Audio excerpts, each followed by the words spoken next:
Ahmedabad 2008 serial blast case હાલ ફરી ચર્ચામાં છે। 38 આરોપીઓને ફાંસીની સજાના સ્પેશિયલ કોર્ટના ચુકાદાને હાઈકોર્ટે યોગ્ય ઠેરવ્યો છે। અમદાવાદવાસીઓ અને આ હુમલાનો ભોગ બનેલા નાગરિકોના સ્વજનો જેનું નામ સાંભળીને ધ્રુજી ઉઠે છે એ બ્લાસ્ટને 18 વર્ષ થઈ ગયા છે। તત્કાલીન સમયે અમદાવાદમાં વેપાર કરતા અને હાલ અમેરિકામાં સ્થાયી થયેલા મહેશ પટેલે 26 જુલાઈ 2008ના દિવસે બનેલી આ ગુજારી ઘટનાનું વર્ણન કર્યું, કારણ કે બ્લાસ્ટની જાણ થતાં જ મહેશભાઈ સિવિલ હોસ્પિટલ ખાતે પહોંચ્યા હતા અને પોતાના કેમેરામાં ફોટો અને વિડીયો ઉતાર્યા હતા। સ્થિતિ જોઈને મહેશભાઈ સ્તબ્ધ બની ગયા, કારણ કે ચારે બાજુ મૃતદેહો અને ઘાયલ લોકો પડેલા હતા।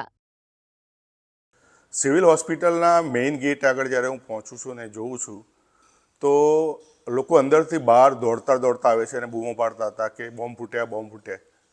હું એક જ વ્યક્તિ એવો હતો કે જે અંદરની સાઈડ જતો હતો। પોસ્ટમોર્ટમ રૂમની આગળ મેં મારું બાઇક પાર્ક કર્યું અને મેં મારો મૂવી કેમેરા ચાલુ કર્યો અને જોઉં છું તો જે જગ્યાએ બોમ્બ ફૂટ્યા હતા ત્યાં એક પણ વ્યક્તિ નહોતી। ફક્ત ને ફક્ત સળગતા વ્હીકલ્સ, એટલે કે સ્કૂટર સળગતા હતા, સાયકલો સળગતી હતી, જે ગાડીઓ પાર્ક કરેલી હતી તે બધી સળગતી હતી। આજુબાજુમાં કોઈ વ્યક્તિ જોવા મળતી ન હતી, કારણ કે પહેલાં એક બોમ્બ ફૂટ્યો, તેમાં ઘણા લોકો ઘવાયા, ઘણા લોકો મૃત્યુ પામ્યા। તે લોકોને અંદર લઈ જવાની પ્રોસેસ ચાલતી હતી। એ દરમિયાન બીજો બોમ્બ ફૂટ્યો કે જે ગાડીમાં પ્લાન્ટ કરવામાં આવેલો હતો। એટલે તે વખતે એટલો ગંભીર માહોલ હતો, એટલો ટેરરનો માહોલ હતો કે કોઈ નજીક જવા તૈયાર નહોતું। મેં જ્યારે રેકોર્ડિંગ ચાલુ કરીને નજીક ગયો, પછી ધીરે ધીરે લોકો નજીક આવ્યા, ડેડ બોડી ઉઠાવવાનું ચાલુ કર્યું હાથે। એ બધું રેકોર્ડિંગ કરતાં હું જ્યારે ટ્રોમા સેન્ટર બાજુમાં અંદર હોસ્પિટલમાં જવા માટે હું જ્યારે ઘૂસ્યો તો હું જોઉં છું કે એક વ્યક્તિના શરીરના ચીથડા ઉડેલા અંગો પડેલા છે, એનું મોં પડેલું છે। ટ્રોમા સેન્ટરની અંદર જ્યારે જાઉં છે ને જોઉં છું તો અસંખ્ય લોકો નીચે ફ્લોર ઉપર પડેલા છે, જે લોકો ઘવાયેલા આ બોમ્બ બ્લાસ્ટમાં ઘવાયેલા હતા। લોકોના શરીરની ચામડી ઉતરી ગઈ હતી। ફક્ત ને ફક્ત વ્હાઇટ કલરનું ચરબીનું એક લેયર દેખાતું હતું। ઘણા લોકોના આંખમાં, શરીરમાં, અલગ અલગ અંગોમાં મોટા મોટા છરા ઘૂસેલા હતા, બોલ્ટ ઘૂસેલા હતા। આટલું બધું ઘવાયેલો હોવા છતાં કોઈ પણ વ્યક્તિ કોઈપણ જાતનો અવાજ નહોતા કરી શકતા, કોઈપણ જાતનું મદદ માટે હેલ્પ નહોતા માગતા, કારણ કે એટલી તીવ્રતાવાળો બોમ્બ હતો અને એટલું ઘવાયેલા હતા કે શક્ય છે કે માનસિક રીતે તે લોકોને આઘાત લાગ્યો હોય।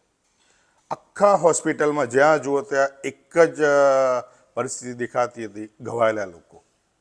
એટલે બહુ જ ગંભીર માહોલ હતો।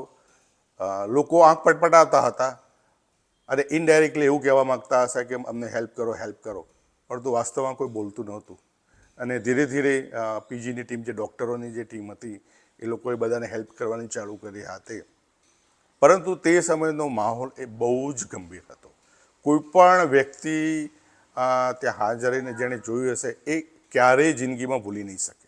વિડીયો ઉતાર્યા પછી હું સાંજે મારા ઘરે આવ્યો ને પછી તે ડીવી ટેપ મેં મારા કમ્પ્યુટરમાં ટ્રાન્સફર કરી અને જોયા પછી મને વાસ્તવિકતાનો ખ્યાલ આવ્યો કે આ તો બહુ જ મોટી ગંભીર ઘટના છે, બહુ મોટો ટેરરિસ્ટ એટેક છે।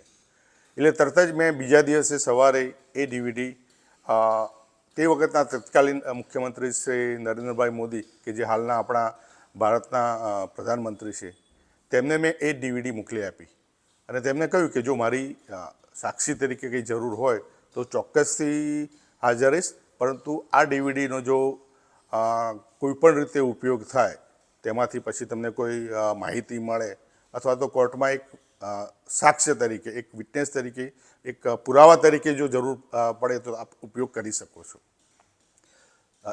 મુખ્યમંત્રીશ્રીના સચિવે ત્યારબાદ એટીએસના ચીફને ફોન કરી અને જાણ કરી કે મહેશભાઈને તમે બોલાવો અને તેમને કહો કે ભાઈ તમારી આ એક જોખમીભર્યું કૃત્ય તમે જે એક કર્યું છે, કે જે તમારી જાનના જોખમે તમે આ જે વિડીયો ઉતારેલો છે, તે ચોક્કસથી કેસ ચલાવવામાં મદદરૂપ થશે। કોર્ટમાં એક પુરાવા તરીકે, એક સોલિડ પુરાવા તરીકે એ મદદરૂપ થશે। એટલે એટીએસના ચીફે મને બોલાવ્યો અને મને એપ્રિશિએટ કરેલો। અમદાવાદના બ્લાસ્ટની વચ્ચે હું બીજી એક વાત કહેવા માગું છું કે 26 જુલાઈએ અમદાવાદમાં બોમ્બ બ્લાસ્ટ થયા, તેમાં લગભગ 80 લોકો આરોપી હતા। હાઈકોર્ટે એમાંથી 38 લોકોને ફાંસીની સજા આપી, 11 લોકોને ઉંમર કેદની સજા આપી।